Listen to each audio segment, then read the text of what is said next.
Vamos estar orando. Esse propósito nasceu no coração do pastor Rodrigo, nessa conferência. Obrigado, Deus. 10 anos que ele falou. Muito obrigado, Deus. Glória a Deus. Basicamente, me corrija se eu estiver errado, né, irmão? A mensagem deve ter mudado muito, da primeira até o dia de hoje. 10 anos carregando uma mensagem, irmão. Levantai. Aleluia. Deve ser fácil pregar isso não, né? Mandar o povo se levantar significa o quê? É, Deus. Por aí, Glória a Jesus. Deus. Mandar o povo se levantar significa isso aí, tomar posição. Aleluia. Levantar do seu lugar. Sair do seu lugar de comodismo. Levanta.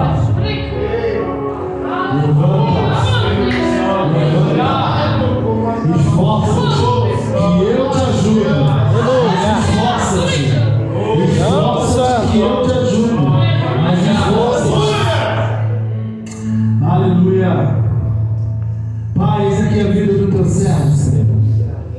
Como ele disse, Senhor, são 10 anos nesse propósito. Em meio às adversidades da vida, às lutas da vida, o teu filho nunca deixou de te ouvir, nunca deixou de carregar de tantas as mensagens que o Senhor dá, especialmente essa. Pai, que nesses dias possamos sim tomar posições, tomar os nossos lugares, não os lugares dos outros, Senhor, porque sabemos que a mesa é grande. Teu filho Jesus diz que havia muitas moradas, Senhor. Eu não preciso ambicionar, desejar lugar de ninguém. Eu tenho lugar na mesa.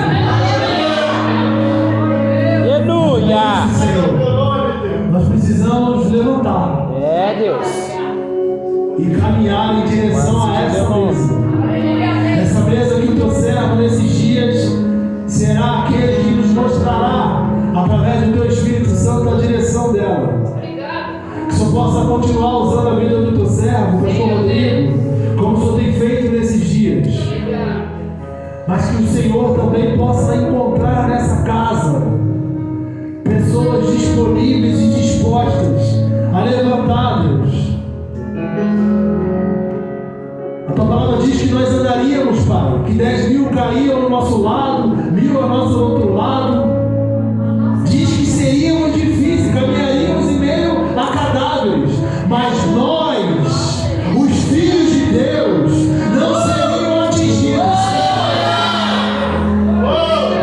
Não sabemos as adversidades e lutas de cada vida, mas nós sabemos que nesses dias, Senhor, nós receberemos um chamado do Senhor.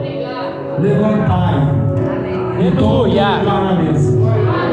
Usa a vida do teu servo, a tua oração, Senhor. E já te agradecemos por tudo, em nome de Jesus, Pai. Amém.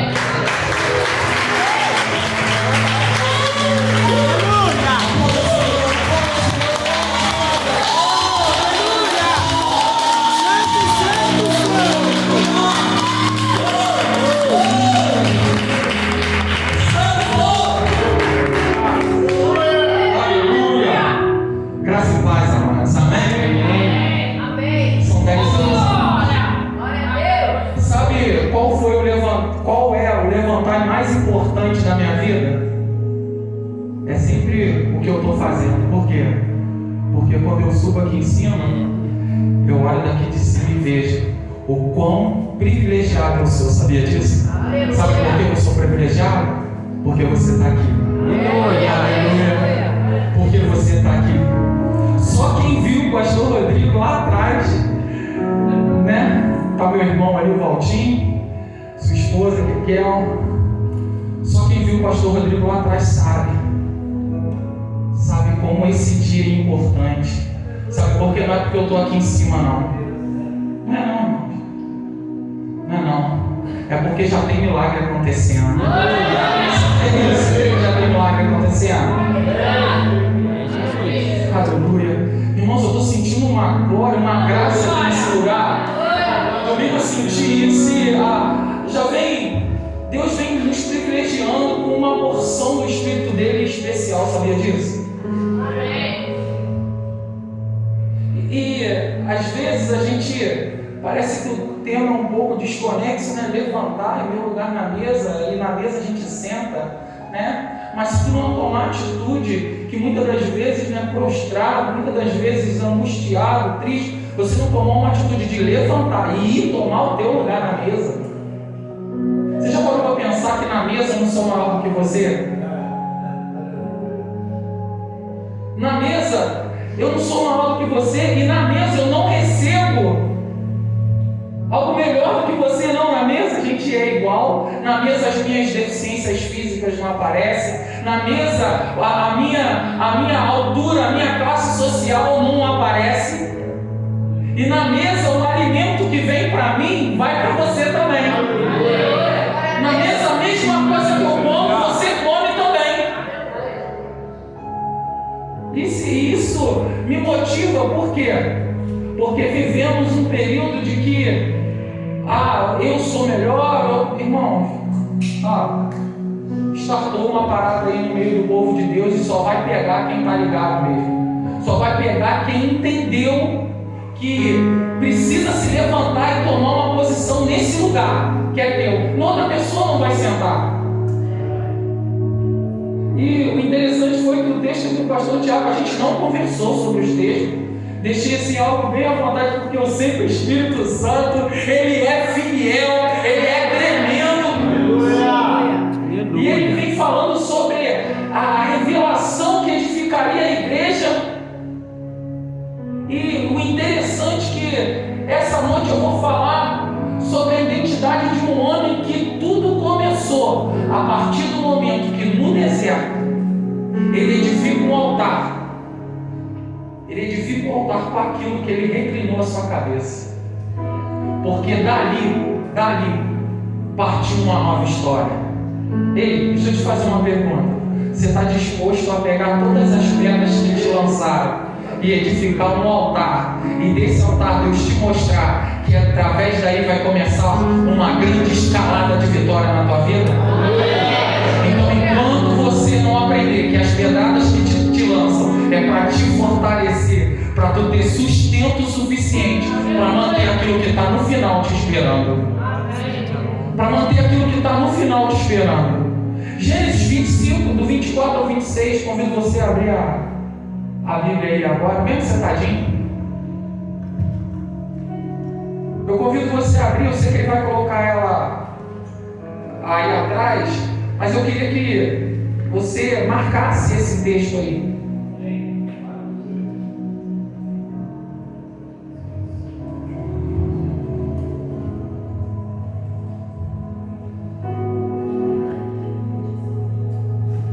Amém? Então diz assim, ó.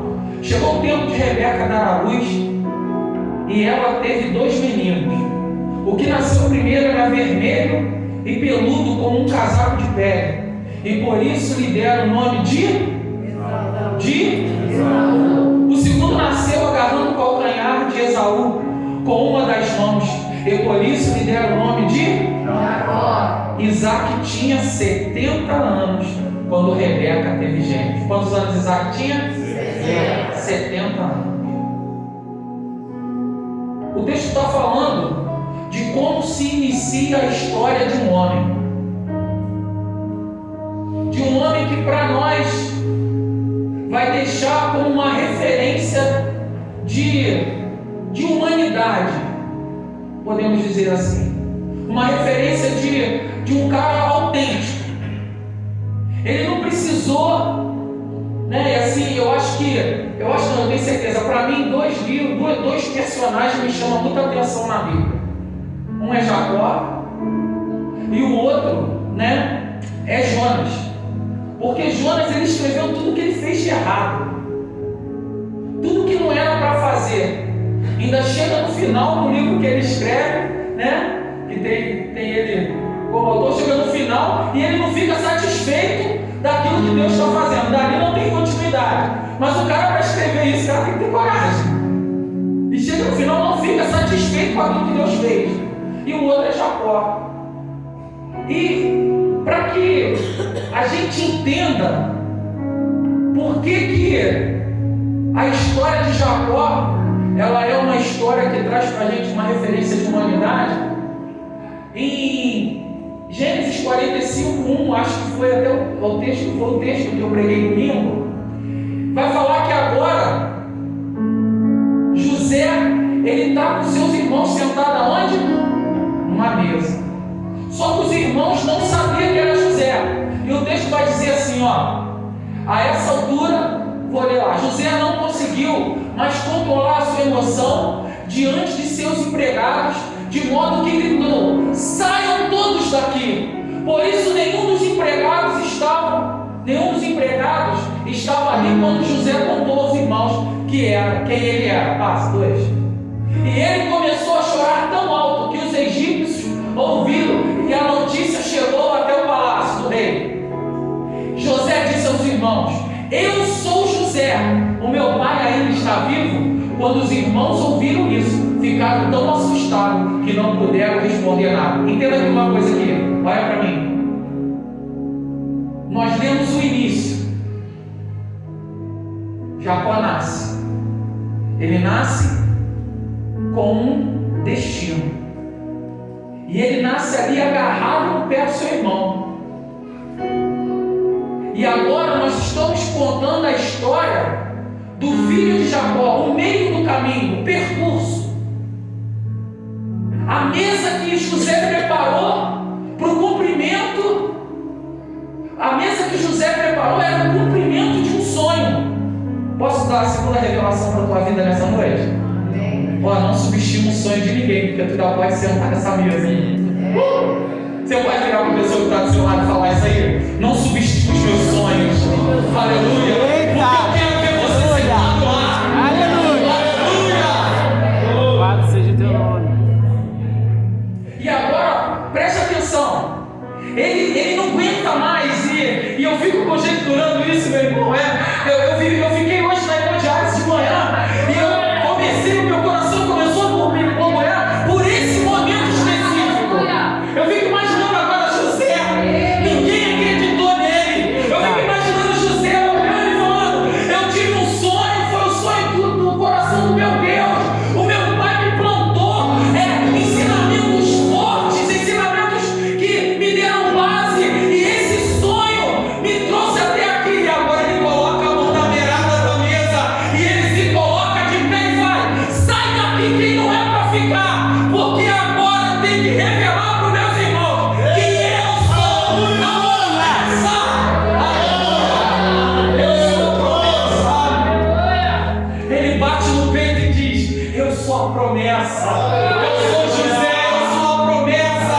Ninguém acreditou, eu sou a promessa. Vocês me venderam, eu sou a promessa. E olha só que interessante.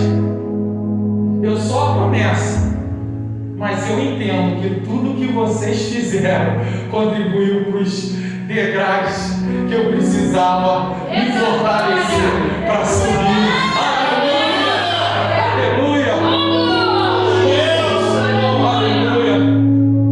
E aí, Gênesis 49:33 vai falar o seguinte: que agora, o final da história desse ano, quando acabou de dar essa ordem aos filhos, Jacó deitou-se de novo na cama e morreu, indo reunir-se assim com o seu povo no mundo dos mortos. Olha só que interessante.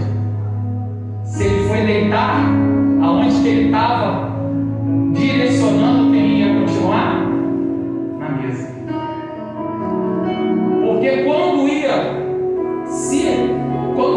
na época de José, na época de Jacó, dos patriarcas, quando ia delegar uma bênção, o que eles faziam? Era banquete e direcionar. Tanto que mais para frente a gente vai ver que o texto vai dizer que Jacó toma uma atitude precipitada. Por causa de quê? Por causa de um ambiente de mesa. E gastaram em Gênesis 50, capítulo 50, versículo 3, vai falar que gastaram quantos dias? 40 dias para fazerem isso. O tempo normal para embalsamar o corpo. dias.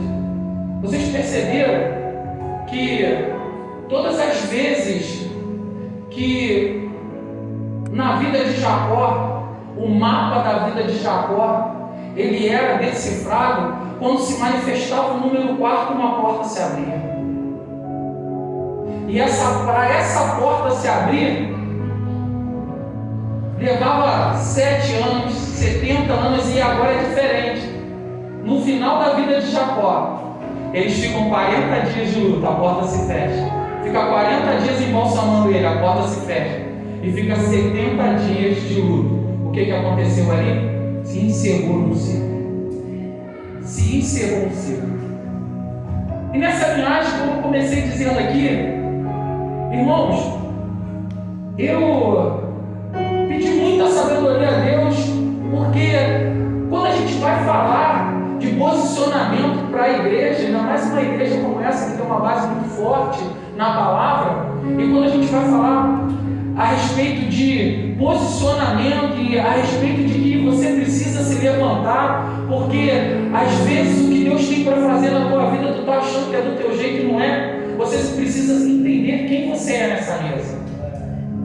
Olha, tem muita gente achando que tem chamado, mas quando você vai entender o que a palavra diz a respeito de chamado, a última coisa que você vai achar é que o tem. Porque quando você descobre para que você foi, você entende que não é mais você que tem chamado, é o chamado que te tem. Porque se você for olhar a vida dos profetas e a vida dos discípulos e a vida de muitos mártires da palavra de Deus, eles não viveram o chamado. Foi o chamado que fez eles viverem. Foi o chamado tomava conta da vida dele. Uma das coisas que eu me pergunto de vez em quando, eu já ministrei sobre isso, é: se Paulo fosse escrever uma carta para você, como igreja hoje, como seria a carta que ele teria escrito? E dos 3, dos patriarcas da fé, né, os 3, tanto Abraão como Isaac e como Jacó, dos 3, para mim, Jacó é o mais humano. Abraão foi o pai da fé, foi o que foi voltado, né, diretamente para as coisas lá de cima. Olha para o céu. Deus sempre apontava para ele aquilo que ia partir dele. Aí vem Isaac. Isaac era o mais equilibrado, para mim de todos, o mais equilibrado. Cava poço, vão lá e fecha. Cava poço, vão lá e fecha. Cava poço, vão lá e fecha. Mas continuou no equilíbrio. Mas Jacó ele era o mais humano, por quê? Porque é o que mais se assemelha com a gente, irmão. E o que me chama a atenção é que Abraão teve o seu nome mudado para Abraão. Jacó teve seu nome mudado para Israel. Mas Isaac não. Sabe por que Isaac não? Porque Isaac era a promessa. Assim como José era a promessa. E quando você sabe a promessa que você é, o céu ele assina embaixo naquilo que ele já decretou em teu favor. E ninguém consegue mudar. Ninguém consegue impedir. A promessa ninguém consegue impedir. Porque a promessa surpreende. Só que às vezes, irmãos, a gente quer tomar tanta atitude na nossa vida e a gente quer ser espiritual. Irmãos, as coisas da carne se discernem como? Na carne. E as coisas do Espírito se discernem no Espírito. Então é sinal que vai ter momento que a gente vai precisar discernir na carne. Porque não é? E hoje as pessoas querem espiritualizar tudo. Querem espiritualizar. E viu o gato preto? Misericórdia.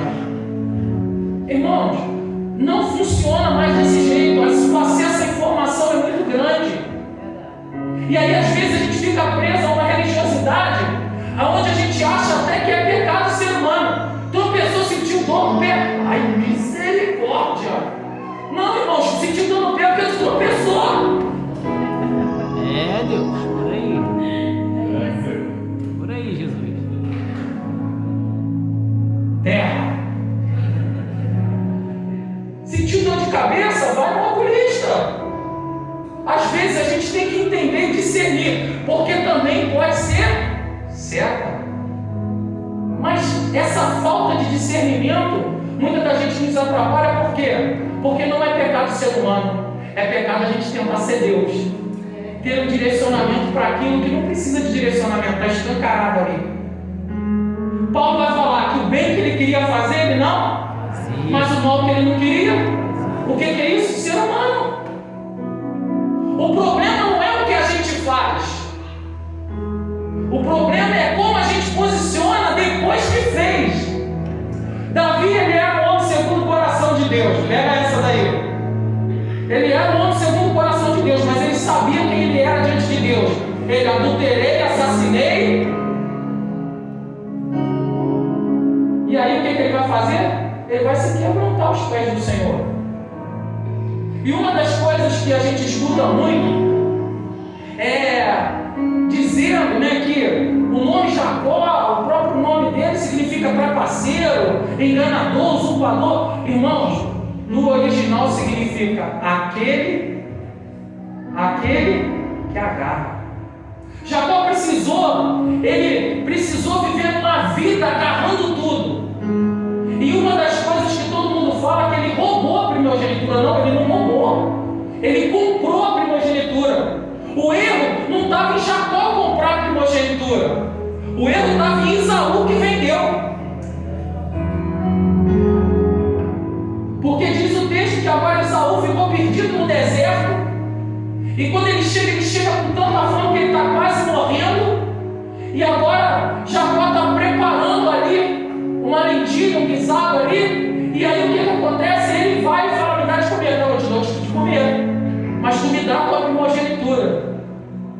E aí o que acontece? Ele compra a primogenitura, como se isso fosse vendido. O texto vai falar que a promessa que estava sobre eles, que foi dada a Raquel ainda no ventre, quando os dois brigavam lá dentro, era de que o maior serviria o menor. Mas se você for prestar atenção no texto, não falava nada de que a primogenitura seria de Jacó. Comprou. Foi barato, mas comprou. E a pergunta que eu faço para a gente nessa noite é que muitas das vezes a gente não sabe a importância do que a gente tem na mão. E a gente não sabe, a gente não sabendo muitas das vezes quem a gente é, a gente vende coisas preciosas. Papai, meu Deus. Que para conquistar, posso te dar uma notícia? Nunca mais. Que para conquistar, nunca mais.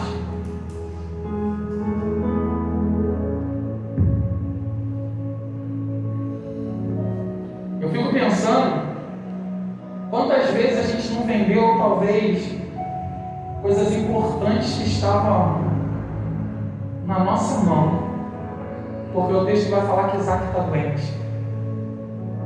E agora Isaac está doente, Jacó vai lá.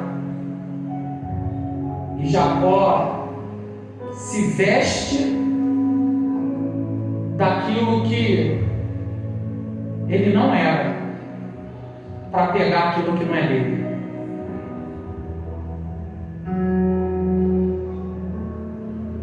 Ele comprou, não era dele.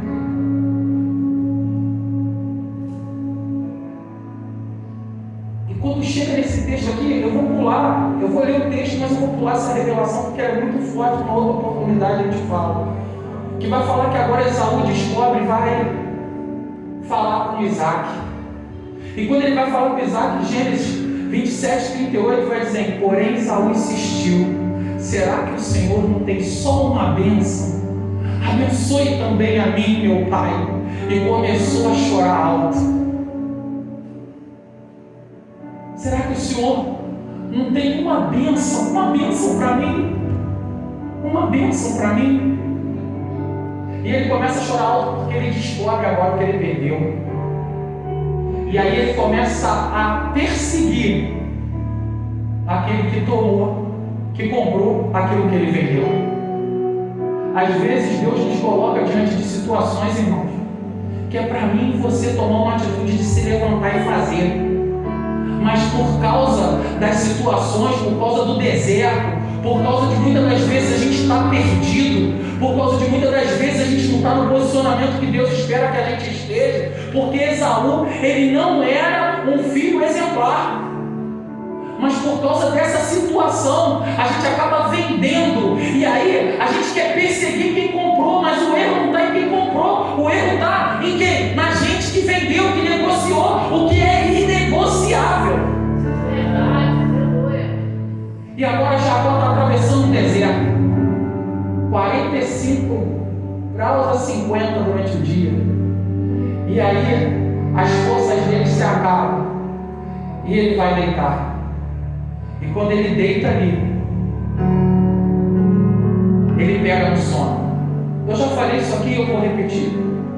Quando ele pega no sono, ele pega no sono porque as forças dele se acabaram. Sabe por quê? Que Deus se revelou a Jacó num sonho? Era uma pergunta que me fazia. Por que não apareceu como Moisés numa sarça, ou como Isaías numa visão, ou como Paulo, né? É porque ele estava colocando Jacó numa posição de que ele naquele lugar ali, e o que ia acontecer com ele não tinha que ter dúvidas. Ele não podia ter dúvida de que quem estava falando com ele era Deus. E segundo, ele não tinha nenhuma condição de reagir, pastor. Por isso que Deus ele permitiu que Jacó fosse para o deserto. Por isso que Deus permitiu o direcionamento de Rebeca, mandando ele ir para a casa do tio. E o que Deus estava fazendo ali era alicerçando naquele ambiente ali. O que Deus estava fazendo ali era alicerçando um ponto de partida para que Jacó tivesse a oportunidade de dar continuidade a uma palavra profética que tinha sido liberada ao seu avô, lá atrás. O que Deus estava dando condição ali e criando um ambiente, era para que aquele ambiente ali deixasse bem claro para Jacó que era Deus dando a ele uma nova oportunidade. Posso liberar a terceira palavra profética para a tua vida, a terceira revelação aqui nessa noite? Ei! Esse deserto não vai te matar. É Deus criando um ambiente para você ver que é Ele que está contigo. É Deus criando um ambiente para revelar quem você é no céu. É Deus criando um ambiente, sabe para quê? Para mostrar para você que a palavra que ecoou lá atrás, lá na vida de Abraão, ainda, depois de Abraão, depois de Isaac, e agora dando continuidade, Jacó tinha que ter um alicerce muito forte sobre esta revelação, sobre esta palavra. E ali ele dorme, e quando ele dorme com aquela cabeça naquela pedra, diz que ele começa a ver, e ele tem uma visão ali de uma escada, e que a escada saía daquele ambiente e ia até o céu, e no céu uma porta que se abria e os anjos descendo e subindo, e os anjos descendo e subindo, e ele ouve uma voz. E qual é a voz? Eu sou o Deus de seu pai, a terra que você pisa será sua, da sua descendência eu farei uma grande nação, serei com você nessa jornada todos os dias de sua vida, vou te guardar, livrar e nem te desamparar. Sabe o que Deus estava falando ali? Eu te vi fugindo, eu te vi aonde você está, eu te vi não desistir de você. A minha palavra ela vai ecoar, a minha palavra ela vai ecoar, a minha palavra vai ecoar até ela encontrar você no ambiente certo para explodir. E encontrou Jacó no deserto, encontrou Jacó vulnerável, encontrou Jacó rendido, encontrou Jacó totalmente dependente. Aleluia. E o que eu acho interessante é que esse texto do original, e eu fui conversar até com um judeu convertido a respeito disso. Esse judeu, ele ensina para o seu filho e ele falou, é algo pessoal. Como a Bíblia não traz muito detalhe, fala anjo, No original, anjos é malahim. Não é, pastor? Malahim. Anjo é malá. E no original está escrito: e Jacó viu, Yaakov viu malá subindo e descendo. Para a gente não vai fazer diferença. Não vai fazer muita diferença se foi anjo ou se foi anjo. Mas o que me permite nessa noite conjecturar para você aqui e trazer uma ilustração do que eu entendi, que agora Jacó ele viu uma escada, e essa escada são os degraus da vida dele, são ciclos que ele precisava passar. E muitas das vezes a gente está num ambiente, e esse ambiente parece realmente um deserto, em que tudo que vem ao nosso encontro, lembra do que eu falei, quem estava aqui no domingo, mas quem não estava, eu falei no domingo que é o seguinte: a palavra profética, ela nunca vai condizer com o tempo que a gente está vivendo. Ou seja, a palavra profética, ela nunca vai encontrar um terreno vulnerável para nós, para fazer aquilo pelo qual foi liberada. Por quê? Porque a nossa realidade é uma, a de Deus é outra. E até a gente se encontrar nessa realidade, a gente tem que entender o seguinte: que aproximadamente se passaram entre 35 e 40 anos da vida de Jacó, e a palavra profética, o que estava fazendo na vida dele? A palavra profética, ela vem, ela confronta, porque a nossa realidade é uma e a da palavra é outra. A nossa vida, muitas das vezes, quando recebe essa palavra profética, que vem chocando com a nossa realidade, vai trazer desconforto. Não é assim? Quando você está vivendo um tempo em que você precisa de paciência, e a palavra profética para a tua vida é: porque necessitas de paciência, porque depois de haver desfeito a vontade de Deus, possais alcançar a promessa. Não gera um desconforto se tu está vivendo a situação e tu quer que aquela situação seja resolvida, mas ao mesmo tempo que traz um desconforto, ela traz um direcionamento para aqueles que são obedientes. Por quê? Porque mesmo que traz desconforto, eu sei que eu tenho que continuar sendo obediente. Obediente a ela. Eu tenho que acreditar nela quando ninguém mais acredita. Eu tenho que trazer a memória quando tudo à minha volta. Eu tenho certeza que Deus está falando com gente aqui que já está começando a desistir. Gente que está olhando para dentro do quadro familiar, para dentro da situação talvez financeira que está vivendo. E o Senhor está falando: olha, a palavra profética para a tua vida é: se levanta, tu tem um lugar na mesa, a tua história não vai acabar assim. Aleluia. O autor desconhecido, ele fala algo que eu até notei, que quando pegamos isso e aplicamos no quarto em nós, o que fazemos em nossos altares é o reflexo daquilo que o secreto revela. Quando nós pegamos essa palavra profética que ninguém dá nada, e nós aplicamos ela no quarto em nós, o que fazemos nos altares, seja no altar do teu trabalho, seja no altar da tua amizade, seja no altar onde você estiver, é o reflexo daquilo que o secreto nos revela. Às vezes a gente quer ser tanta coisa para as pessoas que estão à nossa volta, mas só Deus sabe quando a gente chega no secreto o que a gente é. Sabe por quê? Porque a gente troca a ordem.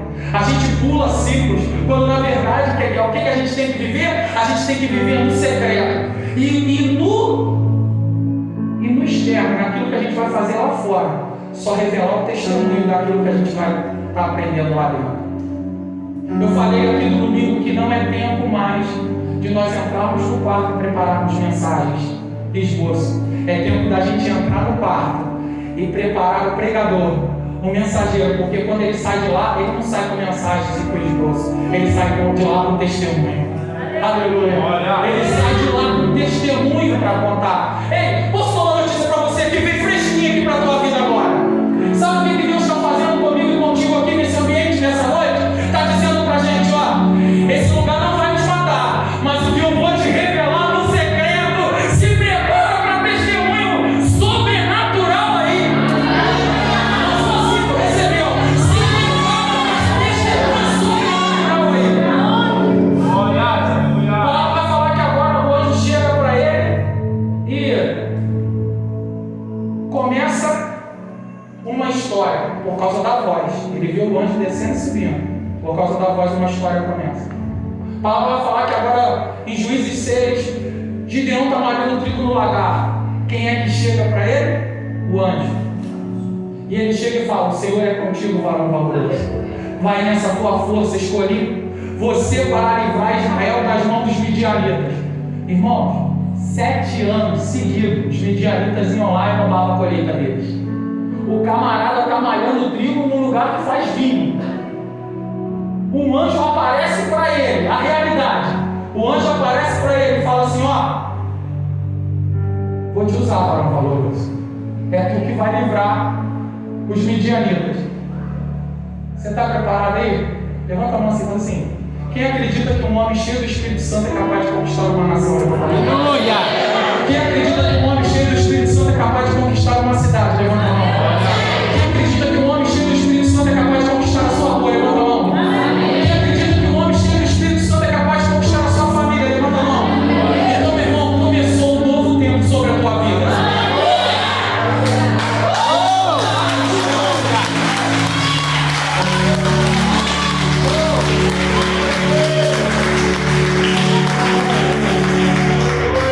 Sabe por quê, meu irmão? Porque a primeira coisa que a palavra profética ela vai revelar é a gente pra gente mesmo, já viu? É Deus. Glória. Valor valoroso. Rapaz, Gideão estava cheio de medo, escondido. Valor valoroso é você. Por que tu acha que o anjo virou para ele e falou assim: ó, ser forte e corajoso? Igual falou com Josué. Porque ele estava com medo. Meu irmão, o problema não é ter medo. O problema é ser covarde. É ser covarde.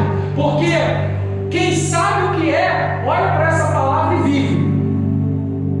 E às vezes, já como eu disse, a gente fica esperando um tempo favorável para que isso aconteça. E o reino ele funciona completamente diferente. Você quer viver milagre? Então se prepara para viver um tempo totalmente desfavorável às tuas forças. Porque quanto mais desfavorável é o quadro, né, meu pastor? Mais favorável para Deus. Quer ver uma coisa? No reino de Deus, para tu ser o maior, tu precisa? No reino de Deus, se tu quer ser bem-aventurado, tu tem que chorar ou rir? Porque bem-aventurados são eles que choram. E uma das coisas que tem motivado o meu coração para viver esse tempo que eu estou vivendo e eu estou compartilhando com vocês aqui, é que às vezes a gente esquece de 3 coisas importantes na vida do crente: oração, quebrantamento e arrependimento. Ou seja, joelhos marcados, olhos molhados e corações derretidos. Glória. Jacó estava pensando: comprei o que não se vende, me vesti do que não sou, perdi tudo que era precioso para mim. Comprei o que não se vende, me vesti de quem não sou e perdi tudo que era precioso que eu tinha. O que era precioso para Jacó? Sabe qual é a definição da palavra identidade? Primeiro, qualidade de quem é idêntico. Segundo, conjunto de características que distinguem eu e você, pelos quais é possível nos individualizar. Olha que coisa interessante. Primeira definição, qualidade de quem é idêntico. Nós somos idênticos com alguém. Segundo, a mesma identidade que me permite ser idêntico a alguém é a mesma qualidade que me torna diferente dela. E o nome disso é identidade. O que nos torna igual é a diferença que a gente tem. Eu penso diferente de você. O meu lugar na mesa é junto de você, mas não é o seu lugar. A promessa que Deus tem para a minha vida não é a promessa que Deus tem para a tua. Então, quando a gente entende o indivíduo que a gente é, a gente não se importa como o diabo nos vê, mas como o céu nos identifica. Como o céu nos identifica. E entendendo como o céu nos identifica, a gente vai ver que nesse processo da nossa vida, eu já estou caminhando emocional, que as marcas revelam quanto a batalha foi dolorosa nesse processo, mas também revela a intensidade das nossas vitórias. As marcas que a gente viveu no percurso da descoberta de quem a gente é, no ambiente que Deus nos inseriu, vai revelar o quanto a batalha foi dolorosa. Sim, vai revelar, mas também vai revelar também a intensidade das nossas vitórias. Porque eu tenho certeza que quando você olha para uma cicatriz que você tem no seu corpo aí, eu tenho uma amiga aqui de tratamento aqui, eu tenho certeza que quando ela olha para a cicatriz, do acesso que a gente tem, ela sabe como aquilo doeu. E quando estava aberto, como doía. Mas depois que fechou, é uma vitória. Por quê? Porque agora não dói mais. E me deixou um testemunho para contar. Me deixou uma história para contar. Sabe por quê? As marcas sempre vão revelar amadurecimento. Ei, a tua identidade, se ela está sem marca, esse é o problema. Porque o problema não é as marcas que a gente tem no meio do caminho. O problema é a falta delas. Porque as marcas sempre vai revelar amadurecimento. A marca vai revelar entrega.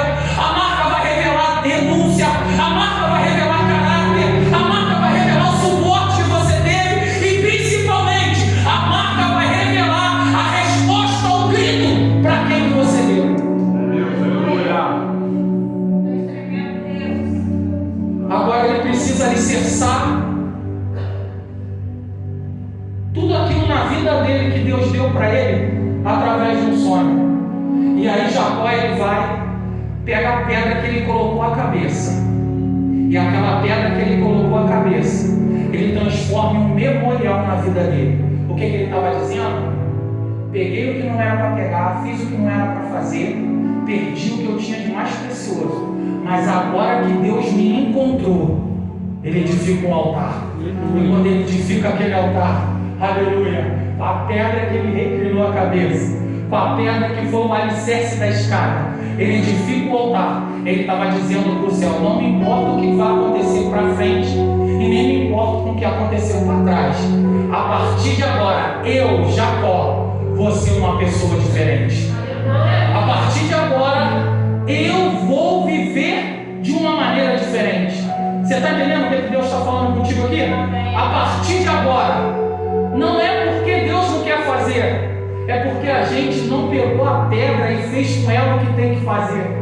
É porque a gente não pegou a pedra e não colocou no posicionamento que Deus espera que a gente posicione. A gente está contando para todo mundo quem tacou a pedra, mas a gente nem percebeu que pedra que foi tacada. Às vezes essa pedra que te tacou, que você está aí reclamando de quem tacou, é essa pedra que é o degrau da tua vitória nessa noite. É essa pedra que vai marcar a tua história daqui para frente. Sabe por quê?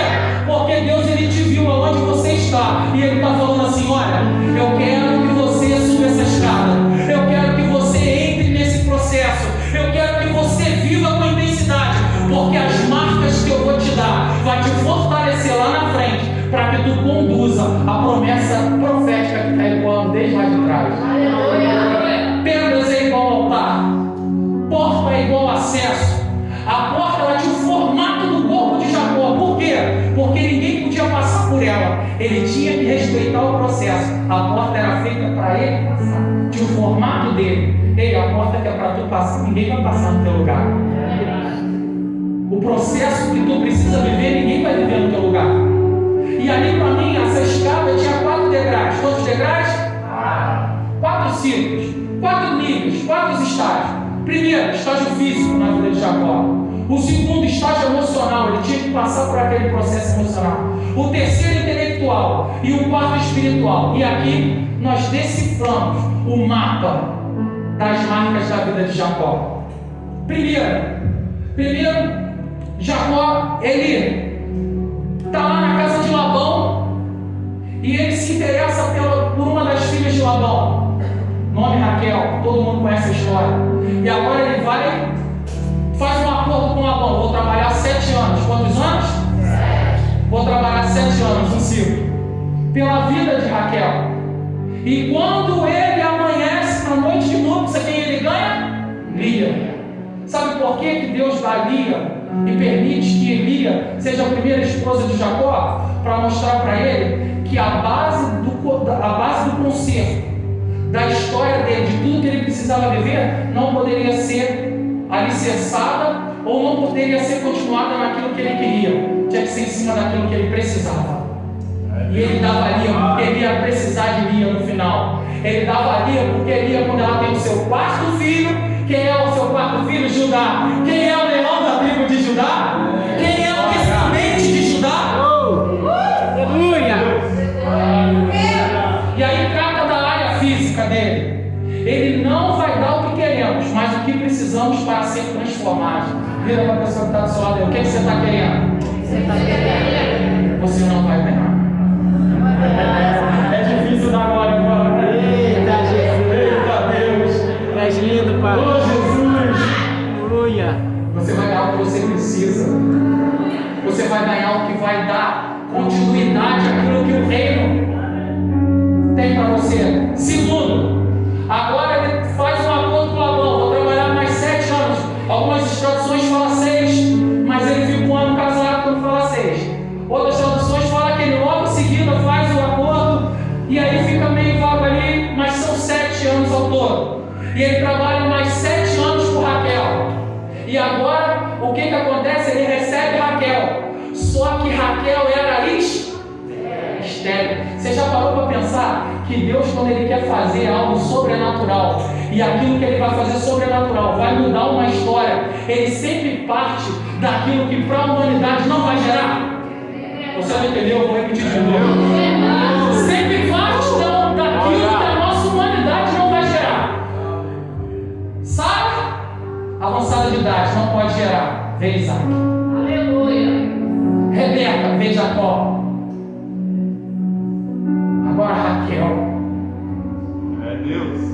E aí Deus vai tratar no emocional dele. Irmãos, ao ponto dela virar para ele e falar assim: dai-me filhos. Eita, Deus! É Deus. Aleluia! Pai. E aí Deus vai trata no emocional de Jacó.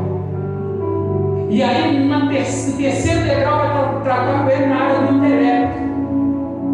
E esse intelectual, essa área intelectual, ela propõe, ele vai e propõe uma sociedade para o seu tio. E quando ele propõe a sociedade para o seu tio, ele está propondo essa sociedade para o seu tio e é manifestado ali 4 níveis de intelecto. Quanto? 2 que vêm de cima e 2 que vêm de baixo. Os 2 de cima para dar continuidade à palavra profética. Os 2 de baixo ele desenvolveu ao decorrer da sua caminhada. Os 2 de cima, esperteza. Os 2 de cima, sabedoria e consciência. A sabedoria, diz que o temor do Senhor é o princípio. Ele tinha temor a Deus. E o segundo é a consciência, que na maioria das vezes para nós funciona como um tribunal. Quer ver uma coisa? Quando você erra e o Espírito Santo te incomoda, onde que ele vai? Na consciência. Amém. E os outros 2 é esperteza e inteligência. Só que Labão ele não vê isso.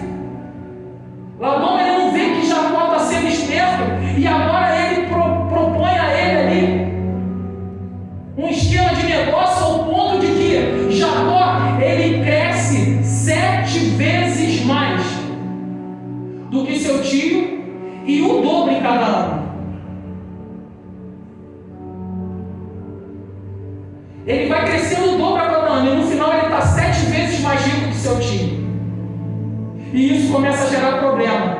E se a gente entendeu que 21 anos se passaram na vida daquele que não tinha nada, chegou fugido, e agora Deus tratou com ele, o que está faltando na vida de Jacó?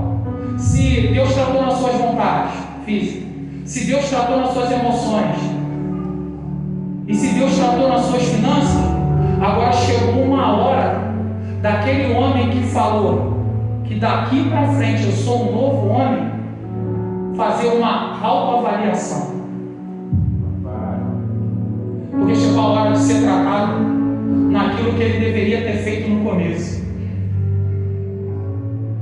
daquilo que ele deveria ter experimentado no começo, daquilo que ele deveria ter vivido lá no começo.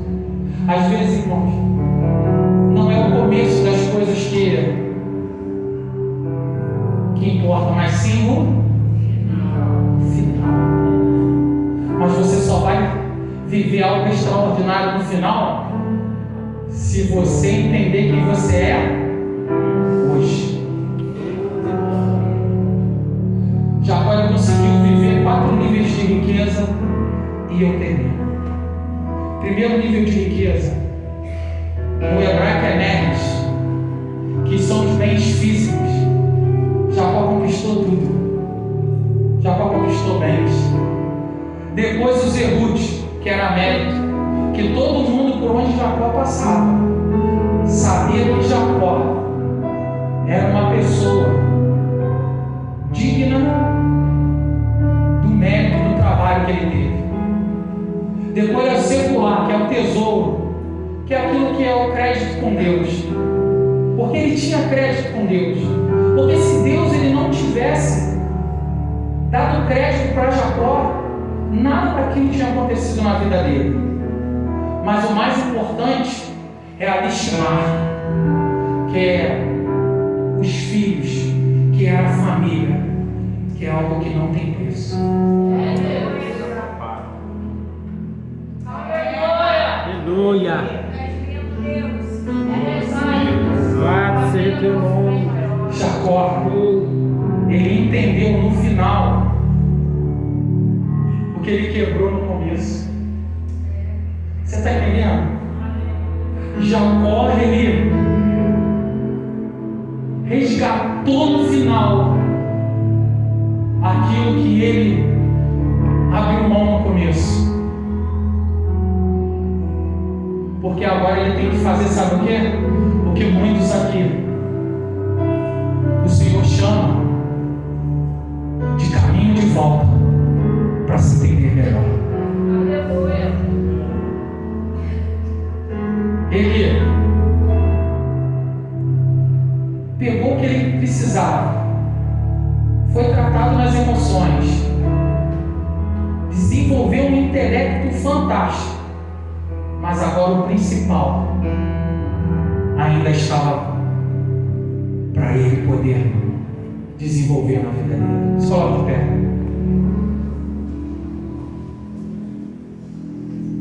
Oh Espírito Santo, aleluia. Glória, glória, glória. Oh Jesus. Santo, aleluia. A Bíblia vai falar que aonde estiver o nosso coração, ali está o nosso tesouro.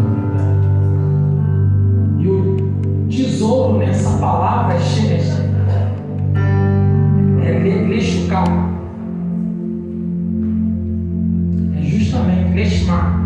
É justamente aquilo que não tem preço.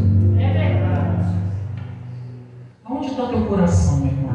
Glória a Deus.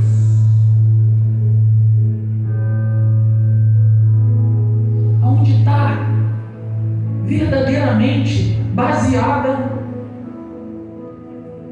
a tua história com Cristo, a tua história com Deus, o teu relacionamento com Deus? Meu irmão, eu quero abrir essa conferência aqui, pela misericórdia do Senhor, te trazendo a consciência. Sabe o que? Olha, Jacó era como eu e você, uma pessoa que fez escolhas erradas, uma pessoa que muitas das vezes